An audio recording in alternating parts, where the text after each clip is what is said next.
Yo, what's going on, guys? Chris Barner here, Overtime Athletes. For today's video, what I want to go over is the essential core movements that I feel all athletes should be doing that they might not be doing. There's a ton of different trunk or core exercises out there. The biggest problem I see is there's no progression. So a lot of athletes come to me, they know their sit-ups, they know their twists, they know all, hanging leg raises, right? A lot of the vanity exercises, but what I like to focus on is having a progression throughout an entire off season so we can build that foundation and then transfer a more efficient trunk over to the field or court.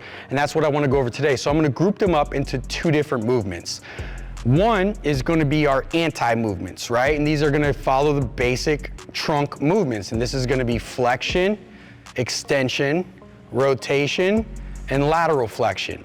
So breaking that down into those basic ones and then moving it to a more standard movement, more integrated, where we go through that full range of motion of what the trunk does. So I usually start with those anti-movements, build all those intrinsic muscles up the spine, and then I slowly progress that to regular range of motion and then into more integrated. Now, when I say integrated trunk exercises, essentially what I'm meaning is just that. I'm integrating my upper and lower half where the trunk has to transfer energy by fighting some kind of resistance to overall make that transference of energy more efficient. And then we could start to do more movements that are going to mimic closely what that athlete's going to see on the field. So starting off with the first group is going to be the anti-movements.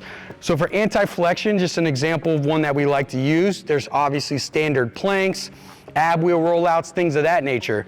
What I love to use is a club bell. You can also do this with dumbbell, but essentially what it is going to be a club bell carry. Cool. So the athlete's going to make sure that they have it hands about shoulder height. I don't want to be locked out to put stress on the joints. I want it all to be on the trunk.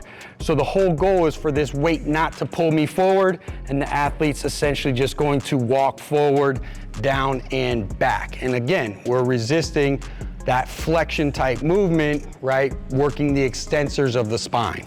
Moving on to the next one, anti-movement, is going to be anti-lateral flexion, right? So this is huge, which I feel like sometimes is neglected.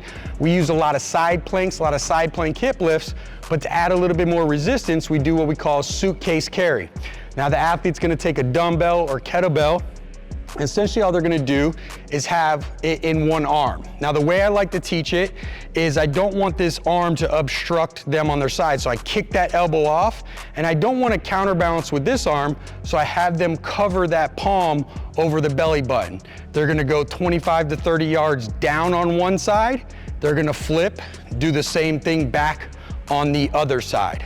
Now moving over again on the flexion extension side, one of my favorites that also works a sling system is going to be the plank bird dog hold.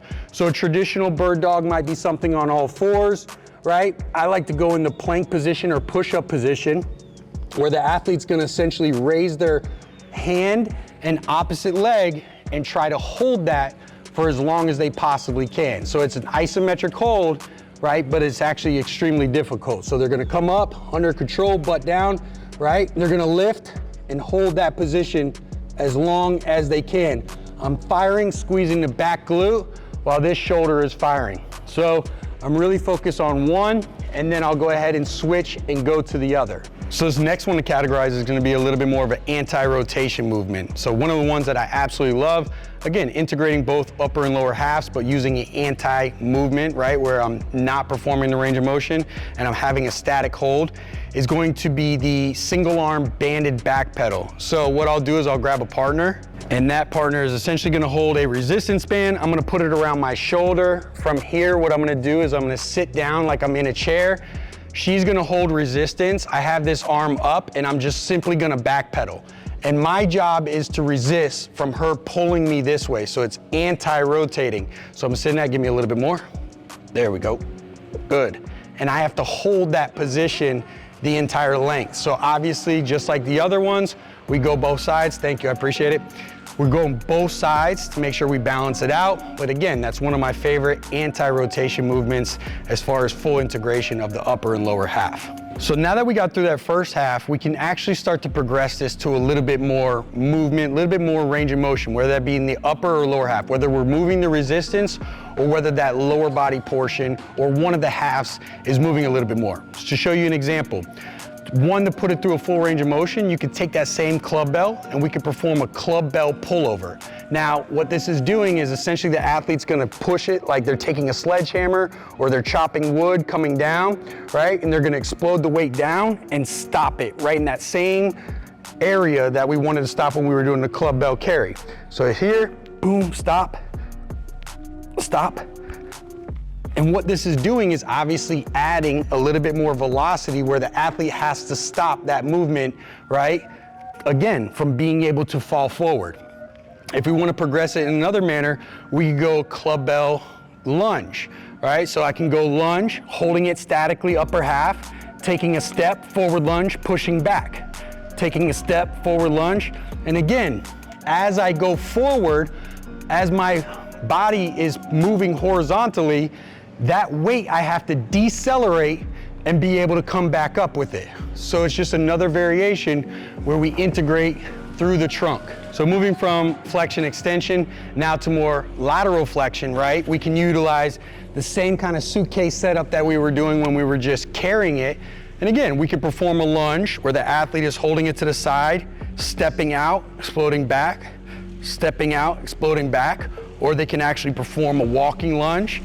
And again, the whole goal is for the athlete not to lose it.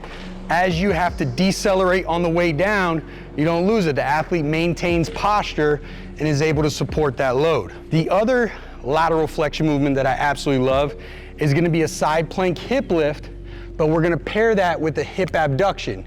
So not only working the trunk, but we're also firing up the hips as well. Abduction and adduction to be able to stabilize and support and then lift. So the athlete, regular side plank hip lift, and then adding the hip abduction. Now moving on from that bird dog series, we can either have the athlete, instead of an isometric hold, just perform standard reps where they're raising that opposite foot, opposite arm, let's say anywhere from 10 to 20 reps, right? Alternate between each side. To progress that and add a little bit more resistance, we could do a bird dog row. So essentially what the athlete's gonna do is set up on the bench like they're doing a one arm row. The only difference is the opposite arm that's pulling, that leg is gonna isometrically hang in the air. So I'm gonna come here, stabilize myself. I'm rowing with one arm. As I'm raising this back leg, firing that glute, right? Rowing, being able to activate that lat. Really tough to stabilize. Takes a little bit of reps to get it. But again, another great exercise working that sling system. Last but not least, kind of shifting over to the more rotational side. Obviously, there's a ton of different movements that we could do for rotation. I'll show you a couple, whether it be with ballistics, using a med ball, right? Being able to decelerate that weight, or what we could do is use some kind of form of resistance and really increase the load, perform something like a wood chop or reverse wood chop. So wood chop, athletes setting up, wide stance, being able to shift their weight, right? And now we're going through a full range of motion. So you'll see the athlete go from the hip to the ear, right? Shift the weight from here, pushing off into this load while rotating the upper half. So I'm driving here, right? Into a reverse wood chop, or if I anchor the cable up high, come low, right? Into a regular standard wood chop. Another progression to this could be a squat chop. So instead of performing that lateral motion, the athlete is gonna get a little bit tighter. They're gonna perform a more squat pattern in their lower body while again, rotating the weight. So they're here, driving up, being able to explode the weight up, pair that squat pattern with a rotational pattern. You can even use some kind of resistance like a plate and do a lateral or a lunge with a twist, right? So the athlete is coming here, right? Rotating through, coming across the leg, being able to control that weight and rotate their upper half while they're performing a lunge pattern. All right, guys, so there you have it. You can see how I went from more anti movements to more integrated movements, where again, we're using the upper and lower halves. Again, there's hundreds of exercises we could splinter off. These are some of the favorite ones that I think all athletes should be performing. Hope that helps. I'll catch you guys next time.